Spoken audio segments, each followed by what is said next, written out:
Joe is standing in line at Walmart staring at his phone. He opens his banking app. Pause. His finger hovers over the balance, and he doesn't tap it. The cashier glances over. Joe pretends he's reading a notification. There are $47.13 on his card. This isn't a joke. It's Wednesday. Friday is still 2 days away. Look, this isn't a story about laziness or irresponsibility. This is a story about a system that works exactly the way it was designed to work. 43% of Americans in 2026 cannot cover an unexpected $1,000 expense from their own savings. Not $5,000, not $20,000, $1,000. The median emergency fund for the average American today sits at $5,000. A year ago, it was $10,000. Money is disappearing faster than Joe can count it. He works. He shows up every day. He's not out there buying yachts. But at the end of the month, his card is at zero again. Like the money drains into a hole nobody ever put on the map for him. Now here's where it gets interesting. There is one specific number, not a million, not 6 figures, after which everything changes. Joe's brain starts working differently. His negotiating position with his boss shifts. His decisions stop being driven by fear. That number is $20,000. And in this video, I'm going to show you exactly why it's the real point of no return and how to get there using the 3-switch system, especially switch number 2. Because switch number 2 is the one Joe missed. And that one mistake cost him 2 extra years on the hamster wheel. Let's be honest. Joe isn't bad with money. Joe was simply never taught how to handle money correctly, because that would have been bad for business. Bad for the people who are already counting Joe's money for him. Here's one fact worth locking in. The average American spends between $600 and $800 a month on their car alone. Loan payment, insurance, gas, maintenance. Over 40 years, that adds up to $400,000. And just so you understand the scale, if Joe had invested that same $700 a month at 8% annual returns instead, he'd have $2,200,000 after 40 years. $2,200,000 versus zero in savings and a rusting pickup truck in the driveway. But here's the paradox. The bank needs Joe to buy that truck. The dealership needs Joe to take out the loan. The insurance company needs Joe to renew his policy again next year. Ford's marketing team knows everything about Joe. His fear of looking like a failure in front of his neighbor, his need to feel successful at something, anything. They're not selling him a vehicle. They're selling him a feeling. And Joe pays for that feeling with 22 weeks of his working life every single year, just to cover his transportation payments. Joe's financial struggle isn't a personal tragedy. It's someone else's revenue model. And that's exactly why nobody ever explained to Joe what happens when he gets $20,000 in the bank.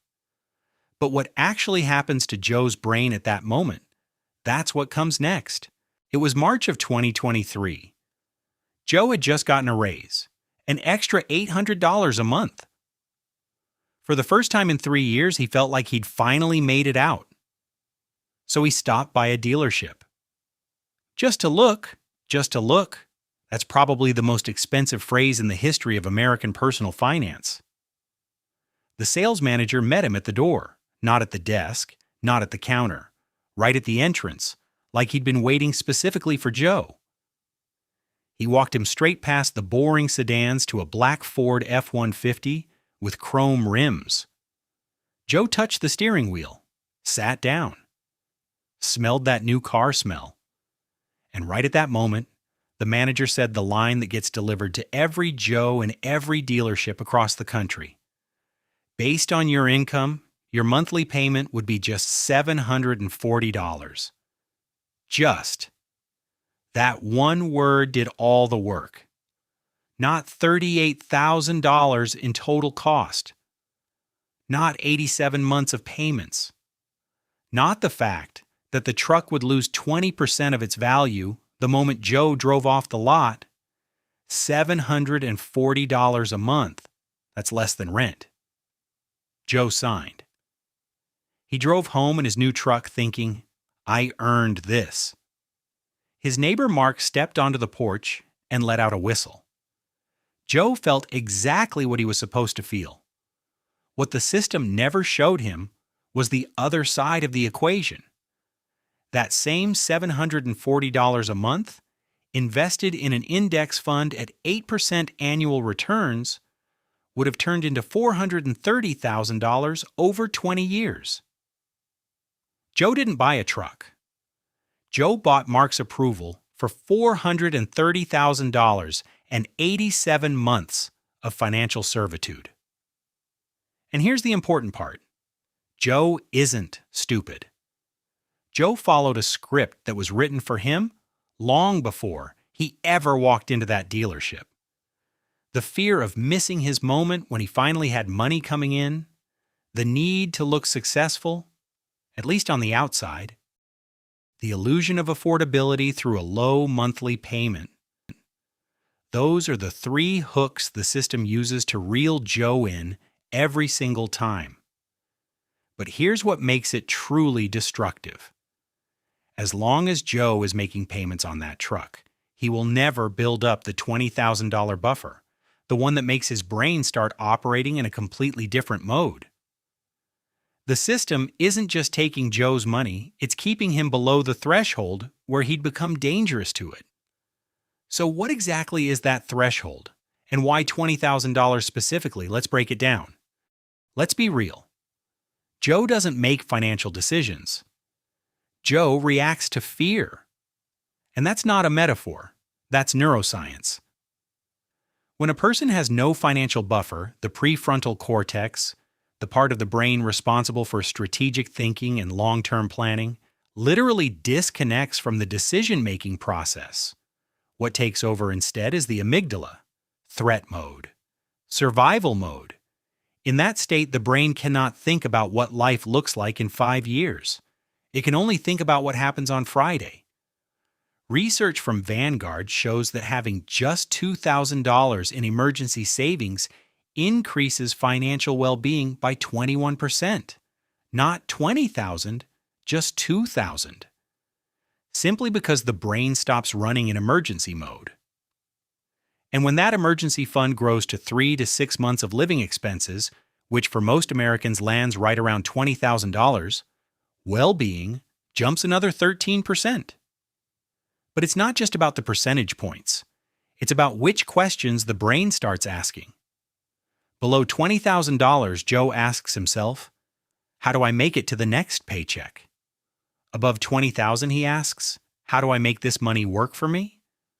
Those aren't the same question. That's two completely different people living two completely different lives. You know this feeling too. That moment when you open your banking app and hold your breath before tapping on your balance. That's not a habit, that's a symptom. A symptom that your brain has been running on emergency power for a long time. And every decision you make in that state isn't really being made by you. It's being made by fear. And fear is a great advisor for banks and a terrible one for you. Now let's put this into real numbers.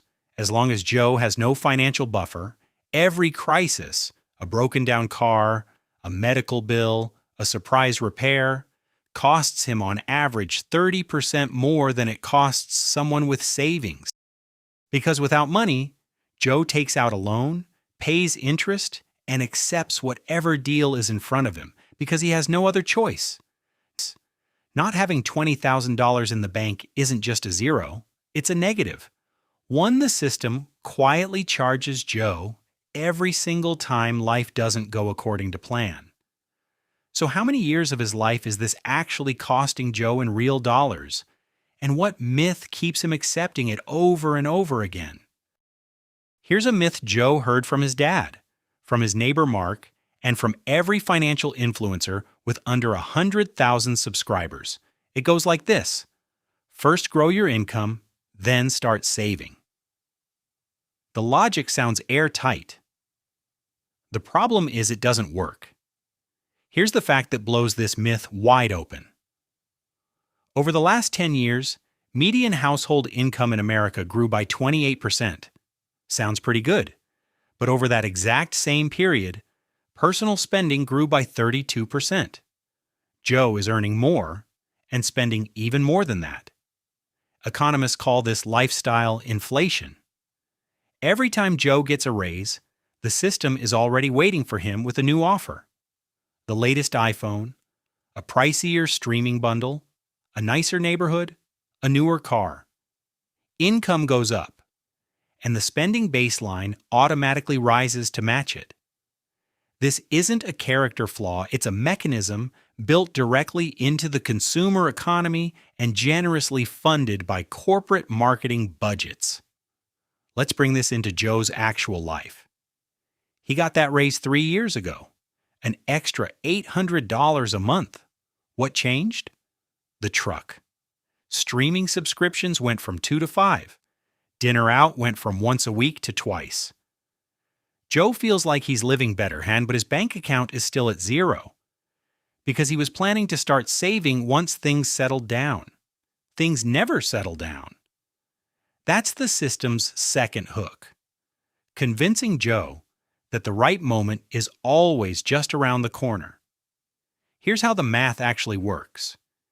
If Joe starts putting away $500 a month right now at his current income, invested at 8% annually, he hits his first $20,000 in about 34 months, 3 years. But if he waits another year for a bigger raise first, he doesn't just lose 12 months. He loses the compounding effect on his entire future portfolio. Over 20 years, that one lost year of contributions, roughly $12,000 in missed investments, would have grown into over $22,000. $1,000 today is $22,000 in 20 years. Joe isn't just delaying saving. He's delaying his financial freedom at a cost of $22,000 for every 12 months he waits. And to put that in terms Joe actually feels, every year of delay is roughly 30 weeks of working for a corporation he could have already walked away from. 30 weeks. 8 months of his life. Handed to his boss simply because Joe was waiting for the right moment. The right moment is always right now. But hold on. There's a second myth, and it's even more dangerous than the first, because this one catches people who have already started saving. You might be thinking, easy to talk about money when you already have some. $20,000 is nothing. It won't fund your retirement. It won't buy a house. You can't even get a decent used car without financing at that level. So why bother grinding toward a number that doesn't really change anything? That's exactly what Joe thinks. And that's exactly why Joe never starts. Let's take this myth apart with actual numbers. $20,000 invested in a diversified index portfolio at 8% annual returns, no additional contributions, just sitting there doing its job, becomes $43,000 in 10 years, $93,000 in 20 years, $201,000 in 30 years. Joe didn't add a single dollar, he just didn't touch it. $201,000 from $20,000. That's not magic and it's not luck. That's basic compounding math that the system really doesn't want Joe to understand before he turns 45. But here's where the myth gets truly dangerous. It's not just that $20,000 grows on its own. It's that it changes the speed at which every dollar after it accumulates. Joe's first $20,000, saving $1,000 a month at 8%, takes about 19 months to build. His second $20,000 takes only 17 months.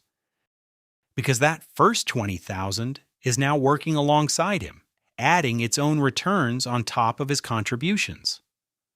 The third $20,000 comes even faster. And once Joe's portfolio hits $400,000, the next $20,000 arrives on its own in just 5 months. No extra contributions needed. The same amount that once required 19 months of discipline and sacrifice now shows up automatically while Joe is drinking his morning coffee. This is where the system's biggest lie finally breaks down. It told Joe that a small amount isn't serious, that you should only start when you have real money. But real money only ever comes from a small amount that nobody touched at the right time. 10% annual returns on $2,000 is $200. Nice, but not life-changing. 10% on $20,000 is $2,000 a year that arrived without a single hour of Joe's work. $2,000 is 3 months of utility bills. It's 240 cups of coffee Joe no longer has to earn with his sweat. It's the first moment when money starts working for Joe, instead of Joe working for money. Small money you leave alone is more dangerous to the system than big money you spend. That's why the system is always inventing new reasons to spend, and never once explains what happens if you simply wait. If you, like Joe, have caught yourself thinking you'll start saving after the new year, and you've now welcomed a third new year with the exact same intention and the exact same zero in your account, that's not a willpower problem. That's a rules problem. Nobody ever explained how the game actually works. You've opened your paycheck app on a Friday evening and literally felt the money draining away before you even had a chance to decide anything. Rent, car insurance, the minimum payment on your credit card, groceries. And just like that, half of it is already gone. And it's not even Saturday lunch yet. You told yourself, once I get that raise, I'll start saving. Once I pay off this credit card, I'll start investing. Once I get through this month, I'll finally get serious about money. That month ended, the next one started. Joe said the exact same things, word for word. And it's not that you didn't try hard enough. It's that the system is specifically designed to make next month look exactly like the previous one, just with slightly higher bills and slightly less confidence. There's another feeling every Joe recognizes. You've watched someone you know suddenly start talking about money differently, calmly, without panic. They turned down a project they didn't like. They took a vacation not because their PTO was maxing out, but simply because they wanted to. You thought, they must have gotten lucky with their job, or their parents helped out, or they were just born at the right time. But most of the time, that person simply had that one specific number sitting in their account, not $1 million, 20,000, and it gave them something no paycheck in the world can buy, the ability to say no without fear.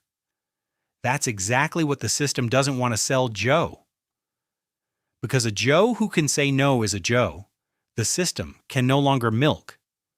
So how do you actually cross that threshold, especially when it feels impossible to even get started right now? Let's be straight about something. Motivation alone will never be enough. Joe has been motivated 1,000 times. Podcasts, books, YouTube videos just like this one. He'd feel inspired, open his banking app, stare at his balance, and close it right back. Motivation without mechanics is fuel without an engine. So instead of another list of tips, here are 3 specific switches that change the actual mechanics of how money accumulates. Not Joe's personality, not his willpower, the mechanics. Switch number 1. Automate before the money ever hits your pocket. Joe isn't losing because he spends too much on extras. Joe is losing because he saves whatever is left over, and there is never anything left over. The system calls this paying yourself last, and it's exactly how most bank accounts are set up by default. The fix is simple and surgical. Schedule an automatic transfer of a fixed amount to a separate savings account on payday before Joe ever sees that money. not after rent, not after groceries. The first payment goes to himself. Even $200 a month on autopilot outperforms $1,000 saved manually whenever there happens to be something left, because there is never anything left. Switch number 2. Eliminate one big drain, not 100 small ones. This is the switch number 2 I mentioned at the very beginning of this video. Joe has spent years skipping his morning coffee, canceling Netflix, and buying the store brand peanut butter. Total savings, $40 a month. Total mental exhaustion, enormous. 3 months later, Joe snaps and buys something expensive as a reward for all that suffering. The system knows this pattern. It's called revenge spending. And the system is counting on it. Real money isn't hiding in your coffee cup.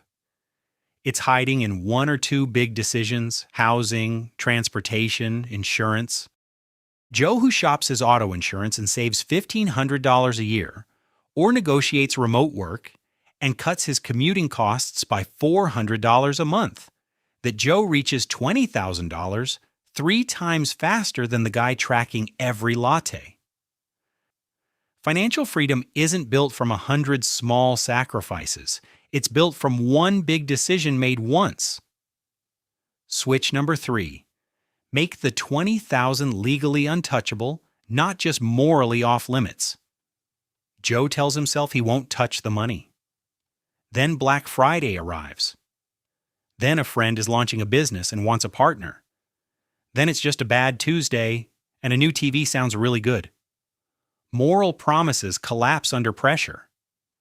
The solution is to move the money somewhere with a real barrier. A high-yield savings account at a completely separate bank with no linked debit card, or a short-term CD with a fixed term and an early withdrawal penalty.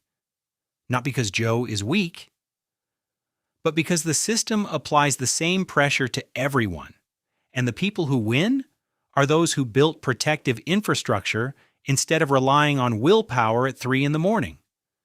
Money that's inconvenient to access is the only money that actually works for Joe, instead of against him. Now let's put all 3 together. Automation removes the need to make a decision every single month. One big cut frees up real money without daily self-punishment. A physical barrier protects what's been built from impulse and system pressure. 3 switches. And Joe moves toward the threshold not on the strength of his character, but on the strength of his decision architecture. That's how wealth actually starts, not through heroism, but through a system that's just boring enough to work. Here's a paradox worth taking with you. Joe spends his entire working life buying things that make it impossible for him to stop working. That $38,000 pickup truck costs him exactly what he needs to cross the first threshold of financial freedom. The insurance policy he renews automatically every year without asking a single question eats up another 3 months of progress. The flat screen on a payment plan takes another 2. Joe isn't broke. Joe is funding someone else's wealth instead of his own. And here's the question I want to leave you with. Not a rhetorical one, a real one. If Joe had known at 25 that one single decision, skipping the truck and investing that money instead, would give him the right to walk away from his job at 45 without fear, would he have chosen the truck anyway? Maybe. Because Mark's approval in the moment feels more real than freedom 20 years from now. But here's the thing. You're not 25 watching this. You're watching this right now. And right now is still earlier than tomorrow. The system is counting on Joe to put this question off until later. It always counts on that. Because later is its most profitable product. At the start of this video, Joe was standing in line at Walmart and couldn't bring himself to tap his balance, not because he was weak, but because nobody ever showed him where the switch was. Now you know where it is. $20,000 is not wealth. It's the point after which the math starts working for you instead of against you.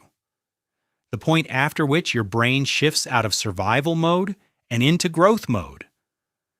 The point after which the system loses its most powerful lever over you, your fear. Every one of you has an account you're afraid to open, a payment you don't want to look at, a number you've known for a long time but try not to think about too hard. The distance between where you are now and the $20,000 is not a verdict. It's a route. So let's be honest right now. Tell me in the comments, what is the one payment every month that drains your account the fastest and keeps you below that threshold? The truck? The insurance? The credit card? Write it down below, and let's actually look at the map together.